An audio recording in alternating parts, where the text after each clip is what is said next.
Meus irmãos, hoje é o segundo domingo do mês de dezembro, um dia em que o calendário cristão celebra o dia da Bíblia. E há uma informação que nós trazemos pelo boletim de quando isso começa a acontecer, mas mais importante do que isso, né? O desafio ao valor que nós precisamos dar à palavra de Deus. Quantas vezes nós olhamos a Escritura, quanto você gasta de tempo da sua vida para se ocupar com ela, para ler aquilo que tem, as histórias antigas, aquilo que é a palavra de Deus para o seu coração. Quantas vezes, além do domingo, que às vezes nós chegamos aqui à igreja para prestar um culto e nem mesmo trazemos a Bíblia e tem que ficar apelando para quem está ao lado, ou então apelar para as Bíblias de visitantes, que eu sempre olho lá atrás e falo assim, nossa, tem pouquinha Bíblia, então deve ter bastante visitante. Nem sempre, né? Não é nada com você, Mauri. Mas quantas vezes nós nos envolvemos na leitura, no prazer, no gosto de abrir a palavra de Deus para encontrar aquilo que Ele tem para o nosso coração. Capítulo 5 do Evangelho de Mateus.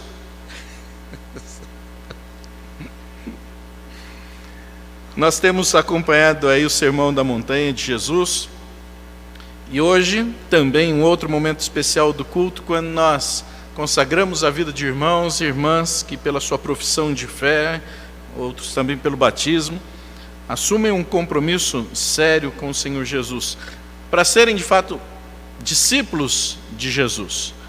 E a palavra serve tanto para aqueles que estarão à frente, como para todos nós, pelo exercício constante daquilo que nós precisamos ter da nossa vida de fé.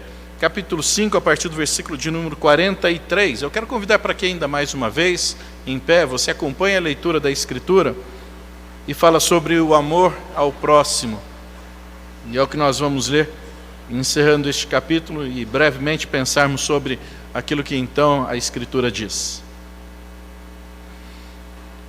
Ouvistes o que foi dito: amarás o teu próximo e odiarás o teu inimigo.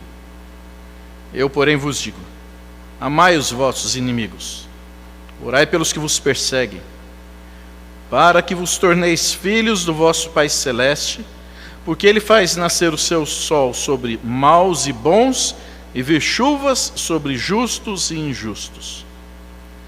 Porque se amardes os que vos amam, que recompensa tendes? Não fazem os publicanos também o mesmo? E se saudardes somente os vossos irmãos, que fazeis demais?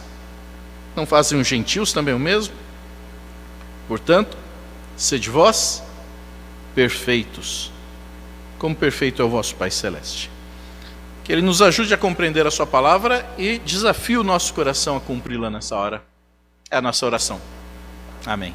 Vamos tentar.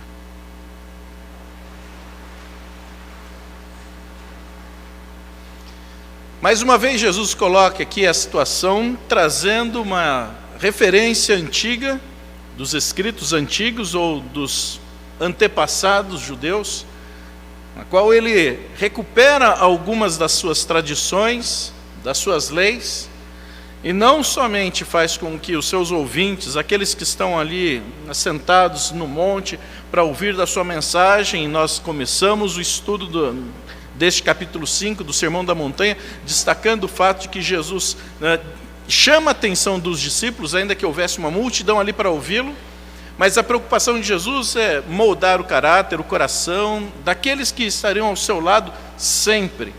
E continua então o texto desenvolvendo-se através disso, a preocupação de Jesus com aqueles que são discípulos. Portanto, uma palavra muito útil àquele que quer ter uma vida muito séria com Cristo. Aqueles que não querem ter uma vida séria com Cristo são dispensados de ouvir o estudo bíblico, porque se não há um interesse, num comprometimento da vida, do coração com o Senhor, um gibi talvez seja mais interessante de ser lido. Aqui são palavras desafiadoras de Jesus. E ele então não somente recupera aquilo que é de tradição deles, como também ainda reforça ou talvez aperte um pouquinho mais. Porque os conceitos antigos estavam sendo tratados muitas das vezes ao pé da letra apenas por um mero cumprimento de obrigações, mas não interiorizando aquilo, fazendo pensar como é que isso deveria transformar o coração. E chega um ponto então que agora Jesus vem e relembra a todos aqueles que estão ouvindo as palavras anteriores, as palavras antigas: amarás o teu próximo e odiarás o teu inimigo. Possivelmente muitos daqueles que estavam ouvindo dissessem, como das outras ocasiões: de novo Jesus está repetindo coisa antiga que nós já sabemos como é que deve funcionar. Mas a pergunta que vai englobar todo este conjunto de versículos é: qual lei é a mais difícil? Qual lei de Jesus é a mais difícil? Qual dá mais problema para nós aplicarmos? Será que é quando Jesus diz que é para nos alegrarmos ou chorarmos com outro? Porque é uma determinação de Jesus também para os seus discípulos: aprender a dividir as alegrias, dividir o lamento, o choro. Será que essa é a mais difícil de todas? E pode ser fácil chorar quando nós ouvimos o lamento por causa da perda, da morte, de uma situação, de um acidente. Mas em outras ocasiões, quando alguém comenta de alguma promoção, de alguma conquista, de alguma vitória, no fundo do coração vem: por que não aconteceu comigo? Será que a lei mais difícil é perdoar? E aquilo que então o Evangelho, todo o Novo Testamento, insiste numa disposição de perdão, uma disposição de ceder o nosso orgulho, a nossa vaidade, em troca daquilo que deve ser benefício para o outro também, não apenas para nós. Ou quem sabe a lei mais complicada, mais difícil, seja de fato de amar o próximo. Quem quer seguir de Jesus é preciso que tome na sua cruz. As instruções da Bíblia, elas devem mexer comigo, não devem mexer com o outro. Nós sempre temos que tomar esta situação, ou os escritos bíblicos, pensando na perspectiva: o que é que isso afeta a minha vida? Porque também se torna bastante recorrente alguém que participa de um culto e fica pensando: hoje era para tal pessoa estar aqui. Nós não fazemos na igreja missa encomendada, e aí pensando em alguém que vem: hoje eu preciso falar sobre este assunto porque fulano de tal veio. Nós estamos expondo sempre as Escrituras, e elas devem servir para mexer com o nosso coração e fazer moldar o nosso coração conforme o padrão que Jesus estabelece. É o discípulo que segue ao mestre. E mais uma vez, aquilo que está sendo colocado por Jesus tem esse propósito: mexer com o nosso interior. Se você quer compartilhar, testemunhar aquilo que você ouve, contar isso para outros, não há problema algum nisto. Mas se nós estamos juntos aqui para ler a palavra de Deus, abra o seu coração, receba aquilo que a palavra de Deus traz para si, a fim de que o seu coração seja modificado. Essa é a última das 6 ilustrações que Jesus traz nesse capítulo 5. Nós pensamos sempre nas anteriores, agora encerramos este capítulo 5 falando desta última ocasião em que Jesus traz as informações dos antepassados e faz uma contemporização, uma atualização do seu valor. A versão da Bíblia corrigida diz assim: amai os vossos inimigos, bendizei os que vos maldizem, fazei o bem aos que vos odeiam, orai pelos que vos maltratam e vos perseguem. A nossa versão atualizada é muito mais enxuta, porque diz assim: amai os vossos inimigos e orai pelos que vos perseguem. Ué, mas não é a mesma Bíblia? Não é a mesma tradução? Aí entra um problema de crítica textual, conforme os tradutores, os manuscritos que foram buscados. Então talvez você olhe para a Escritura e fale: mas a minha está diferente. A essência é a mesma, o propósito é o mesmo. E quando então Jesus está abordando essa questão, reportando aquilo que os antigos diziam, ele estava falando muito a respeito daquilo que os fariseus e os escribas sempre traziam nas discussões. Para eles, quando se fala sobre próximo, era essencialmente um outro israelita. Próximo é alguém da minha nação, próximo é alguém parente meu, próximo é alguém das minhas relações sociais. Não gentil, não estrangeiro, não um outro qualquer. Próximo tem que ser de fato o próximo. Os demais entram na situação do automático. Eu preciso odiar, porque é o meu direito, é o meu dever. amar apenas o próximo, o outro é para odiar.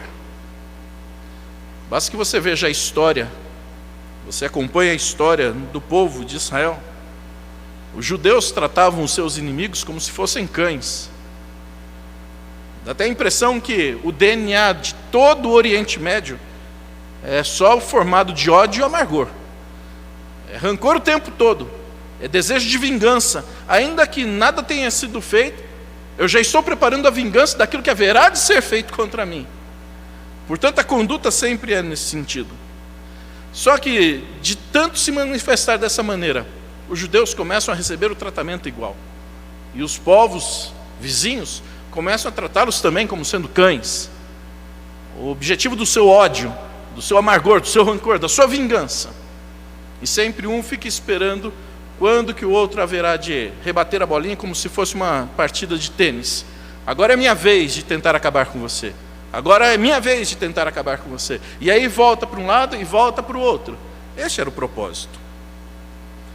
Quando o apóstolo Paulo escreve aos Efésios, uma das expressões que ele usa no capítulo 2 é apontar para Cristo, dizendo que ele, Jesus, é quem vem quebrar essa parede de separação que havia entre judeus e gentios. Quebrar a inimizade. Tente pensar como um judeu que a vida inteira foi criado desta forma, pensando que deveria sempre odiar um não-judeu.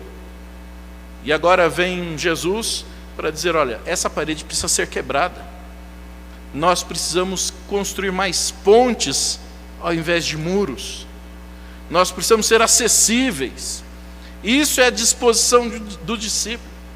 Isso é entender de uma outra maneira a expressão que os antigos estavam trazendo. O conceito dos fariseus era na base do automático. Amar ao próximo, então automaticamente odiar o inimigo. Sempre assim. Jesus agora está mostrando um outro tipo de comportamento. Ele está querendo nos ajudar a entender mais uma vez a atitude do discípulo para com outras pessoas. Nos textos anteriores, nós lembramos daquela expressão do olho por olho, dente por dente, a lei do talião.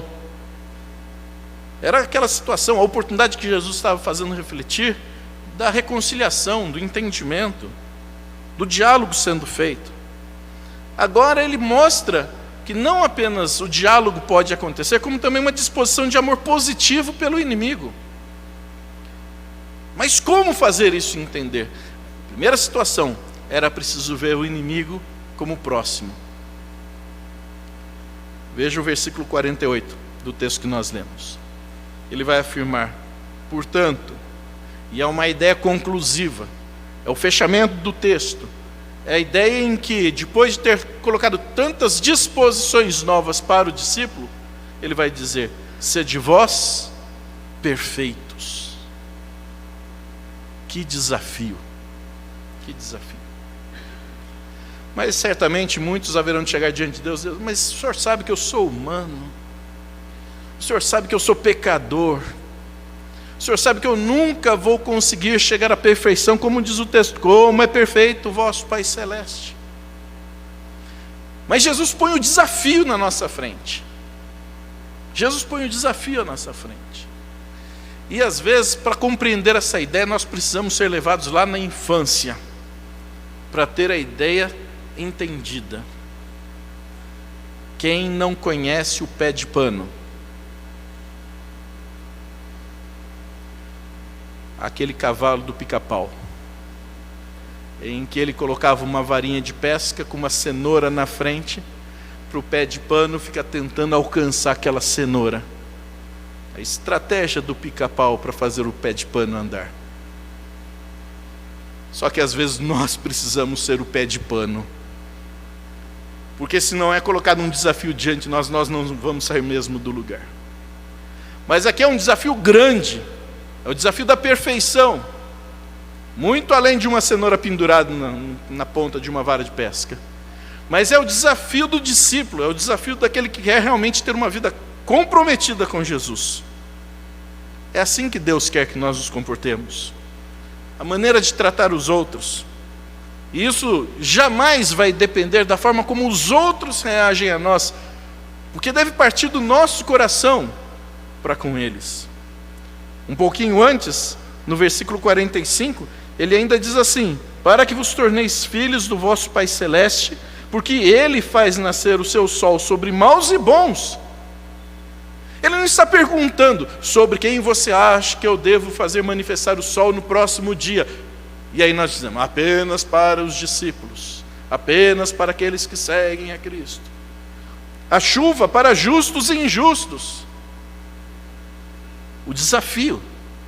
E Deus já se abre a todos. E quer ver o reflexo disso na vida dos seus discípulos também.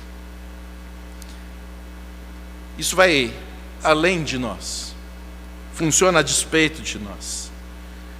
Mas talvez responda aquela primeira pergunta: qual das leis de Jesus é a mais difícil? E aí se volta para a lei do amor, a ponto de apontar para o próprio Deus, num dos versículos mais conhecidos que nós temos, de João capítulo 3, versículo 16, vai dizer que Deus amou ao mundo de tal maneira que deu o seu Filho unigênito, para que todo aquele que nele crê não pereça, mas tenha vida eterna. Decisão de amar. Decisão de amar. Não é apenas um conceito teórico do amor. Não é apenas uma poesia que fala sobre coisas bonitas do amor, mas uma decisão de amar. E aí nós temos que nos desligar de talvez vários dos nossos interesses pessoais e estabelecer um nível superior de relacionamento com Deus, para que isso se reflita nos outros. Como é que Jesus ensina a manifestar esse amor de Deus, então? Conforme aquilo que o próprio texto nos mostra, há 3 coisas. A primeira delas, você precisa replicar com palavras gentis quando recebe palavras amargas. Olha para aquilo que Jesus diz, porque ele fala assim: bendizei os que vos maldizem. Mas eu não vou levar desaforo para casa. Esse negócio que ele falou para mim, eu não vou aguentar aqui não, eu vou estourar. Tá bem, é um direito humano seu. Agora é um dever do discípulo agir como Jesus está mostrando aqui: bendizer os que vos maldizem. Segunda situação que Jesus nos ensina como manifestar esse amor: atos de bondade em troca de atos maldosos. Ele está falando: fazei o bem aos que vos odeiam. Você pode afirmar: aqui se faz, aqui se paga. É direito humano seu. Mas é dever daquele que quer ser discípulo de Jesus agir como ele está estabelecendo: fazer o bem àqueles que nos odeiam. Terceira situação que Jesus aponta aqui no texto: como ele ensina a manifestar esse amor de Deus: orar por aqueles que nos maltratam. E a palavra de Jesus é: orai pelos que vos maltratam e vos perseguem. Não é para fazer a oração imprecatória: Deus, mande para o inferno, não aguento mais, não suporto mais. Mas ao contrário, como é que pode ser transformado esse tipo de relacionamento a partir do meu testemunho, do meu comportamento diante dele? Se eu posso começar a orar por aqueles que fazem mal a mim, por aqueles que me perseguem, Deus pode usar disso também para transformar relacionamentos. Essa norma de Jesus precisa servir como um autoteste e nos avaliarmos constantemente. Você ora pelos seus perseguidores ou por aqueles que usam de desdém com você? Alguma vez você já fez isso? Você pede a Deus que use de misericórdia e de compaixão por essas pessoas, ou você vai pedir pelo castigo de Deus para eles? Quando você ora, você suplica pela salvação da alma dessas pessoas, desde que estão nos cercando, antes que seja tarde, antes que o tempo passe, antes que você não tenha mais contato, e talvez esse seja de fato uma melhor saída. Fala assim: eu prefiro me afastar. Não, Jesus está dizendo: prefira orar por ele, busque a Deus pela salvação dessa pessoa. Você, conforme aquilo que Jesus ensina, E não precisa sair hoje daqui dizendo, porque o pastor falou um monte de coisa lá que eu não concordo. Não, concorde com a Bíblia, porque eu só estou lendo a Bíblia aqui. Você sente de fato uma preocupação verdadeira, real? Ou as orações são tão egoístas que você só pede para se ver livre do perseguidor? É assim que Cristo fez por nós. E Paulo começa a colocar várias situações relacionadas ao próprio Deus, dizendo, quando nós ainda éramos inimigos. E muitos vão dizer, mas eu nunca fui inimigo de Deus, eu nunca tentei contra Deus. Todos nós somos inimigos, enquanto o coração não se abre para receber a Cristo. Deus nos tratou assim, Cristo fez assim por nós. Por isso que aqui o texto bíblico fala a respeito de amar, e não fala de gostar. É muito diferente quando você diz que gosta de algo ou de alguém, ou ama algo ou alguém. Gostar é muito mais natural em nós do que amar. A ordem bíblica não é gostar dos nossos inimigos, é manifestar amor por eles. O problema é quando nós não sabemos amar aqueles de quem nós não gostamos, porque quando nós gostamos fica fácil. E Jesus diz, cumprimentar quem cumprimenta você, retribuir a quem dá a você, qualquer um faz. Ele fala dos publicanos, ele fala dos gentios, mas agora a provocação é aos discípulos. Lembra-se da parábola do bom samaritano? Um amor ativo por um inimigo, e vai na direção dele. Então Jesus diz, fazei o bem aos que vos odeiam. Ou então nos ensina a orar, como ele mesmo dizia, Pai, perdoa-lhes, porque eles não sabem o que fazem. Nós guardamos estas informações todas na mente, elas precisam descer para o coração. Aos Romanos, o apóstolo Paulo, no capítulo 12, vai dizer assim, se o teu inimigo tiver sede, dá-lhe de beber, se tiver fome, dá-lhe de comer, porque fazendo isso amontoarás brasas vivas em sua cabeça. E o que são essas brasas vivas? O incômodo que isso causa ao nosso inimigo de querer entender por que não retribui a provocação. E quando alguém nos provoca querendo a resposta da provocação, é para que a briga seja muito mais intensa, que ela continue, que ele tenha argumento para justificar para os outros, porque está contrariado com você. Mas quando nós não fazemos isso, assim, que raiva, não era para ele falar coisa boa para mim, era para retribuir com grosseria. Faça assim, molde o coração do discípulo. Eu volto a perguntar, qual das leis de Jesus é a mais difícil? Mas ao mesmo tempo, nós precisamos lembrar, para qual dessas leis Jesus nos deixa sozinhos para cumprir? Que Ele então nos ajude. Amém.